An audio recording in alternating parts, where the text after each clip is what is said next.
پیش کر رہے ہیں رحمتن للعالمین۔ شروع اللہ کے نام سے جو بڑا مہربان نہایت رحم والا ہے۔ وما أرسلناك إلا رحمة للعالمين۔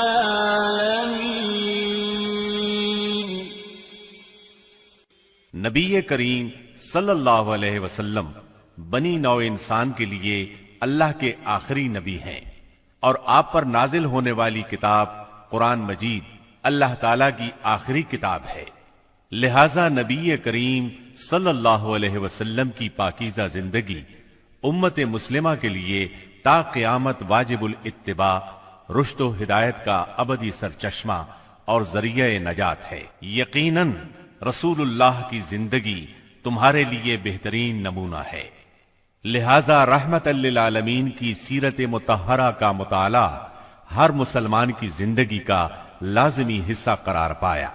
سیرت نبوی کو مکمل طور پر بیان کرنا اس وقت تک ممکن نہیں جب تک اسلام سے پہلے اور بعد کے حالات کا تقابل نہ کیا جائے، اس لیے ہم اصل مضمون سے پہلے اسلام سے پہلے عرب کی کیفیت بیان کریں گے، عرب اقوام اور ان کی معاشرت کا نقشہ کھینچیں گے، پھر وہ حالات بیان کریں گے جن میں رسول اللہ صلی اللہ علیہ وسلم کی بعثت ہوئی۔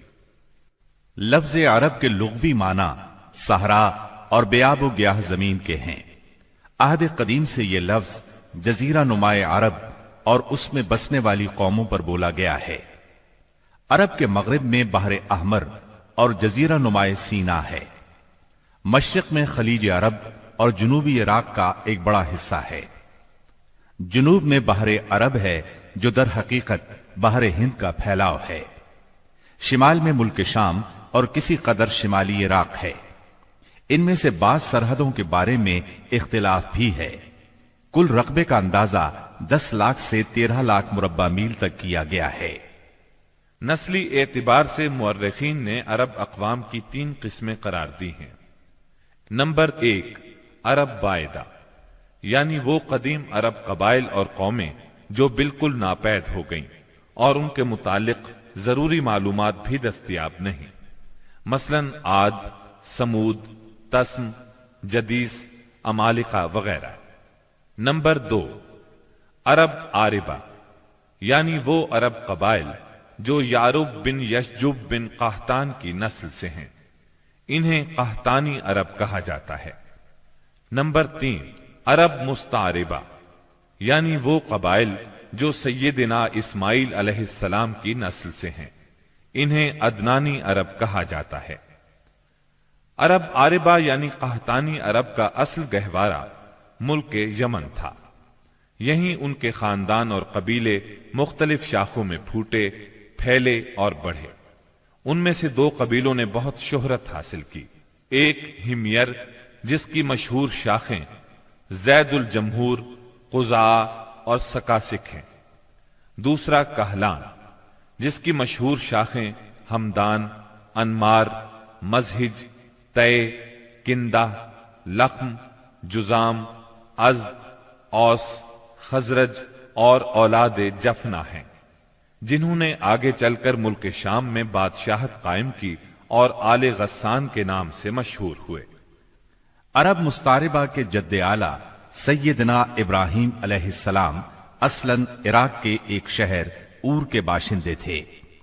یہ شہر دریائے فرات کے مغربی ساحل پر کوفے کے قریب واقع تھا۔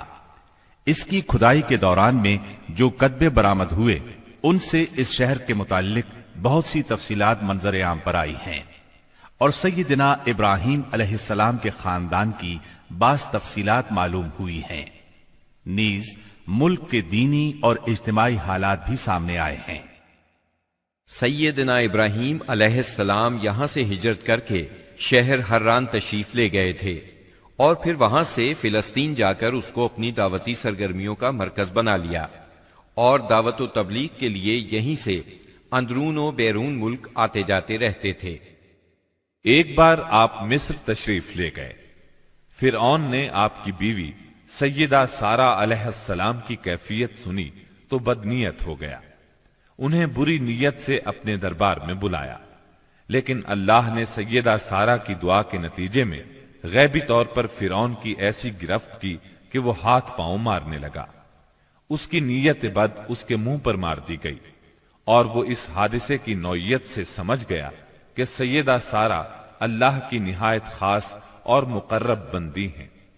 وہ ان کے اس وصف سے اس قدر متاثر ہوا کہ اپنی بیٹی ہاجرہ کو ان کی خدمت میں دے دیا۔ پھر سیدہ سارہ نے سیدہ ہاجرہ کو ابراہیم علیہ السلام کی زوجیت میں دے دیا۔ ابراہیم علیہ السلام ان دونوں کو لے کر فلسطین واپس تشریف لائے۔ پھر اللہ نے سیدہ ہاجرہ کے بطن سے ابراہیم علیہ السلام کو ایک فرزند ارجمند اسماعیل علیہ السلام عطا فرمایا۔ سیدہ سارہ بے اولاد تھیں، اس لیے انہیں بہت غیرت آئی، اور انہوں نے سیدنا ابراہیم علیہ السلام کو مجبور کیا کہ سیدہ ہاجرہ کو ان کے نوزائیدہ بچے سمیت جلا وطن کر دیں۔ حالات نے ایسا رخ اختیار کیا کہ انہیں سیدہ سارہ کی بات ماننا پڑی، اور وہ سیدہ ہاجرہ اور اسماعیل علیہ السلام کو لے کر حجاز تشریف لے گئے۔ وہاں انہیں ایک بے آب و گیاہ وادی میں اتار دیا۔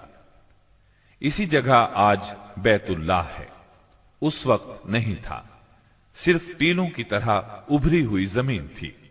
سیلاب آتا تو دائیں بائیں سے کترا کر نکل جاتا تھا۔ وہیں مسجد حرام کے بالائی حصے میں زمزم کے پاس ایک بہت بڑا درخت تھا۔ آپ نے ان دونوں کو اسی درخت کے پاس چھوڑا تھا۔ اس وقت مکے میں پانی تھا نہ انسان، اس لیے سیدنا ابراہیم علیہ السلام نے ایک توشہ دان میں کھجوریں اور ایک مشکیزے میں پانی رکھ دیا۔ اس کے بعد فلسطین واپس چلے گئے۔ ادھر چند ہی دن میں کھجوریں اور پانی ختم ہو گیا۔ سخت مشکل پیش آئی، مگر اس مشکل وقت میں اللہ کے فضل سے زمزم کا چشمہ پھوٹ پڑا اور ان کے لیے خوراک کا سامان بن گیا۔ اسماعیل علیہ السلام جب جوان ہوئے تو جرہم قبیلے سے عربی سیکھ لی۔ یہ قبیلہ وہاں پانی دیکھ کر آباد ہو گیا تھا۔ اس قبیلے کے لوگ انہیں پسند کرنے لگے تو ان لوگوں نے اپنے خاندان کی ایک خاتون سے ان کی شادی کر دی۔ اسی دوران میں سیدہ ہاجرہ کا انتقال ہو گیا۔ ادھر سیدنا ابراہیم علیہ السلام کو خیال آیا کہ اپنا ترکہ دیکھنا چاہیے، چنانچہ وہ مکہ معظمہ تشریف لے گئے، لیکن سیدنا اسماعیل علیہ السلام سے ملاقات نہ ہوئی۔ بہو سے حالات دریافت کیے، اس نے تنگ دستی کی شکایت کی۔ آپ نے وصیت کی کہ اسماعیل آئیں تو کہنا اپنے دروازے کی چوکھٹ بدل دیں۔ سیدنا اسماعیل علیہ السلام اس وصیت کا مطلب سمجھ گئے۔ انہوں نے بیوی کو طلاق دے دی اور ایک دوسری عورت سے شادی کر لی جو جرہم کے سردار مزاز بن عمرو کی صاحبزادی تھی۔ ان کی دوسری شادی کے بعد ایک بار پھر سیدنا ابراہیم علیہ السلام مکے تشریف لے گئے، مگر اس مرتبہ بھی سیدنا اسماعیل علیہ السلام سے ملاقات نہ ہو سکی۔ بہو سے حال پوچھا تو اس نے اللہ کی حمد و ثنا بیان کی۔ آپ نے وصیت کی کہ اسماعیل اپنے دروازے کی چوکھٹ برقرار رکھیں، اور فلسطین واپس ہو گئے۔ اللہ تعالی نے مزاز کی بیٹی سے اسماعیل علیہ السلام کو 12 بیٹے عطا فرمائے۔ ان 12 بیٹوں سے 12 قبیلے وجود میں آئے اور سب نے مکے ہی میں رہائش اختیار کی۔ ان کے حالات زمانے کی گرد میں دب کر رہ گئے، صرف نابت اور قیدار کی اولاد گمنامی سے محفوظ رہی۔ قیدار بن اسماعیل علیہ السلام کی نسل مکہ معظمہ ہی میں پھیلتی پھولتی رہی، یہاں تک کہ عدنان اور پھر ان کے بیٹے معد کا زمانہ آ گیا۔ عدنانی عرب کا سلسلہ نسب صحیح طور پر یہیں تک محفوظ ہے۔ عدنان نبی صلی اللہ علیہ وسلم کے سلسلہ نسب میں 21ویں پشت میں آتے ہیں۔ بہرحال معد کے بیٹے نزار سے کئی خاندان وجود میں آئے۔ دراصل نزار کے 4 بیٹے تھے اور ہر بیٹا ایک بڑے قبیلے کی بنیاد ثابت ہوا۔ چاروں کے نام یہ ہیں: ایاد، انمار، ربیہ اور مزر۔ ان میں سے آخری 2 قبیلوں کی شاخیں اور شاخوں کی شاخیں بہت زیادہ ہوئیں۔ چنانچہ ربیہ سے اسد بن ربیہ، انزا، عبد القیس، وائل، بکر، تغلب اور بنو حنیفہ وغیرہ وجود میں آئے۔ مضر کی اولاد دو بڑے قبیلوں میں تقسیم ہوئی۔ نمبر 1 قیس اعلان بن مضر، نمبر 2 الیاس بن مضر۔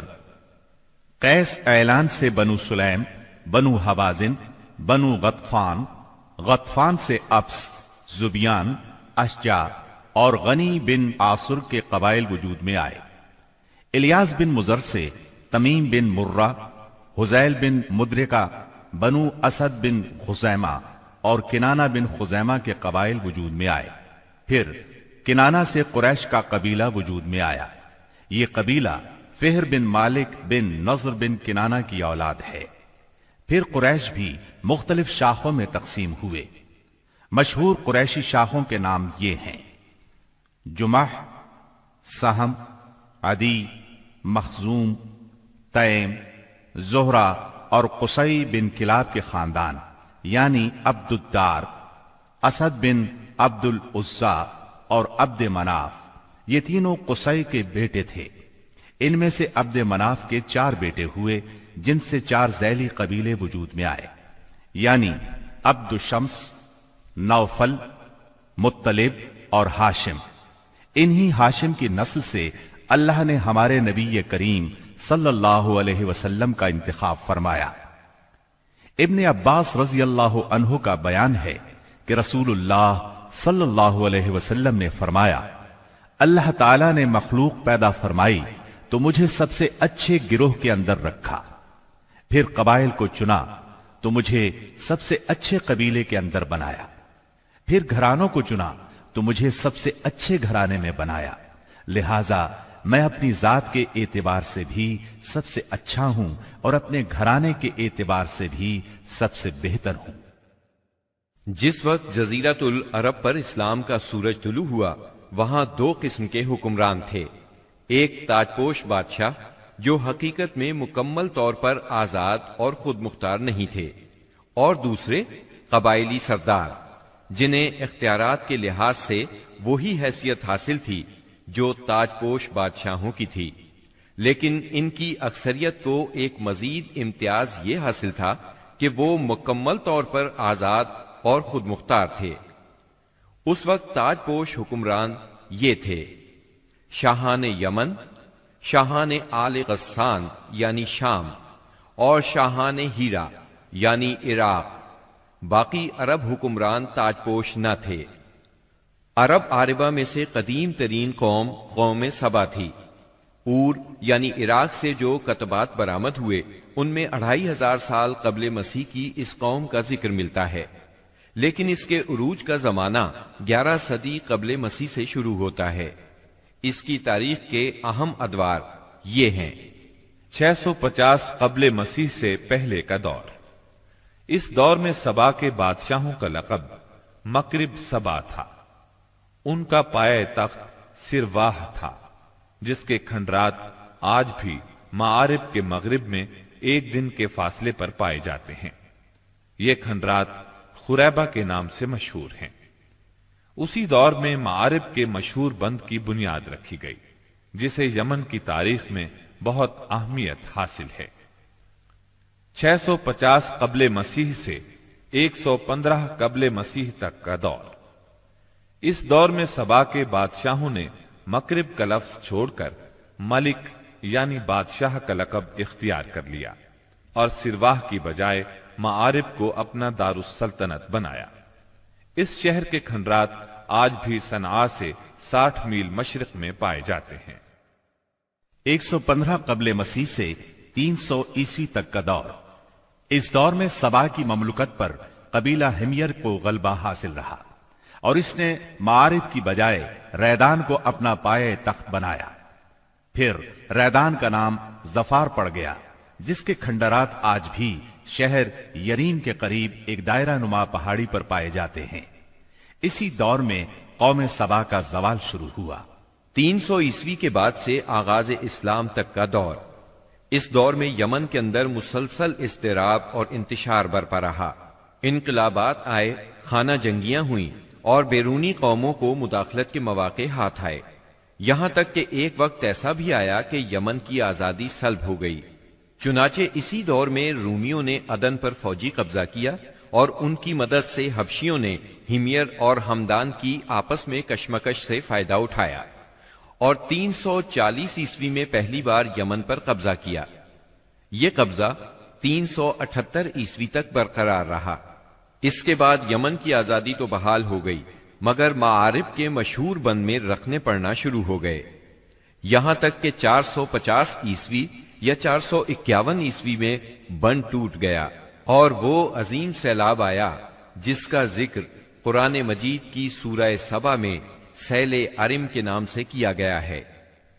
پھر 523 عیسوی میں ایک اور سنگین حادثہ پیش آیا، وہ یہ کہ یمن کے یہودی بادشاہ زونواس نے نجران کے عیسائیوں پر ایک ہیبت ناک حملہ کیا، انہیں عیسائی مذہب چھوڑنے پر مجبور کرنے کی کوشش کی۔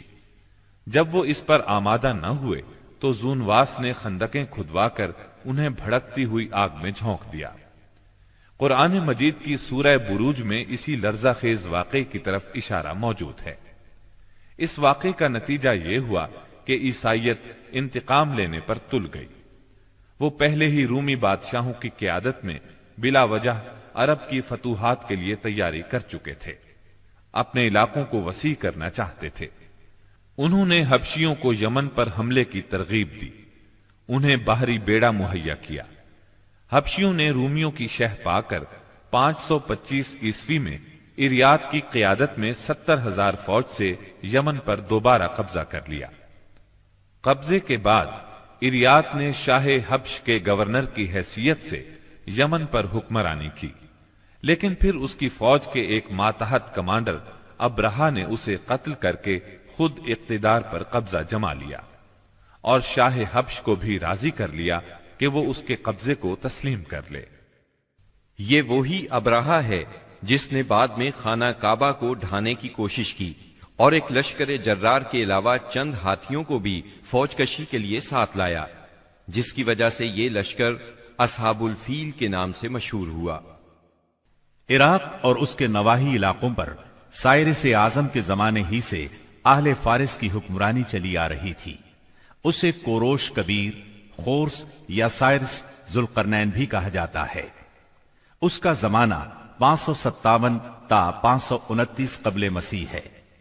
اس کے مقابلے میں کسی کو آنے کی جرت نہیں تھی، یہاں تک کہ 326 قبل مسیح میں سکندر مقدونی نے دارا اول کو شکست دے کر فارسیوں کی طاقت توڑ دی، جس کے نتیجے میں ان کا ملک ٹکڑے ٹکڑے ہو گیا اور طوائف الملوکی شروع ہو گئی۔ یہ انتشار 230 عیسوی تک جاری رہا۔ اسی دوران میں قحطانی قبائل نے اپنا وطن چھوڑ کر عراق کے ایک بہت بڑے اور شاداب سرحدی علاقے پر بود و باش اختیار کر لی۔ پھر عدنانی لوگ اپنا وطن چھوڑ کر اس طرف آئے، انہوں نے لڑ بھڑ کر جزیرہ فراتیہ کے ایک حصے پر اپنا قبضہ جما لیا۔ ادھر 226 عیسوی میں اردشیر نے جب ساسانی حکومت کی داغ بیل ڈالی تو رفتہ رفتہ فارسیوں کی طاقت ایک بار پھر پلٹ آئی۔ اردشیر کے عہد میں حیرہ، بادیات العراق اور جزیرے کے ربیعی اور مزری قبائل پر جزیمت الوضاح کی حکمرانی تھی۔ شاہان حیرہ کے پاس فارسی فوج کی ایک یونٹ ہمیشہ رہا کرتی تھی، جس سے بادیہ نشین عرب باغیوں کی سرکوبی کا کام لیا جاتا تھا۔ یہ بات تو مشہور ہے کہ مکے میں آبادی کا آغاز سیدنا اسماعیل علیہ السلام سے ہوا۔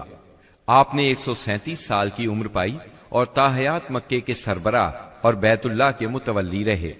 آپ کے بعد آپ کے دو صاحبزادگان نابت پھر قیدار یا قیدار پھر نابت یکے بعد دیگرے مکے کے والی ہوئے۔ ان کے بعد ان کے نانا مزاز بن عمرو جرہمی نے اقتدار اپنے ہاتھ میں لے لیا۔ اس طرح مکے کی سربراہی بنو جرہم کی طرف منتقل ہو گئی اور ایک مدت تک انہی کے ہاتھ میں رہی۔ سیدنا اسماعیل علیہ السلام کا زمانہ قریباً 2000 برس قبل مسیح ہے۔ اس حساب سے مکے میں قبیلہ جرہم کا وجود کوئی 2100 برس تک رہا اور ان کی حکمرانی قریباً 2000 برس تک رہی۔ بنو خزاعہ نے مکہ پر قبضہ کرنے کے بعد بنو بکر کو شامل کیے بغیر تنہا اپنی حکمرانی قائم کی۔ البتہ 3 اہم اور امتیازی منصب مزری قبائل کے حصے میں آئے۔ نمبر 1، حاجیوں کو عرفات سے مزدلفہ لے جانا اور یوم النفر یعنی 13 ذی الحجہ کو منا سے روانگی کا پروانہ دینا۔ یہ حج کے سلسلے کا آخری دن ہے۔ یہ اعزاز الیاس بن مزر کے خاندان بنو غوث بن مرہ کو حاصل تھا۔ یہ صوفہ کہلاتے تھے۔ نمبر 2، 10 ذی الحجہ کی صبح کو مزدلفہ سے منا کی جانب افاضہ یعنی روانگی۔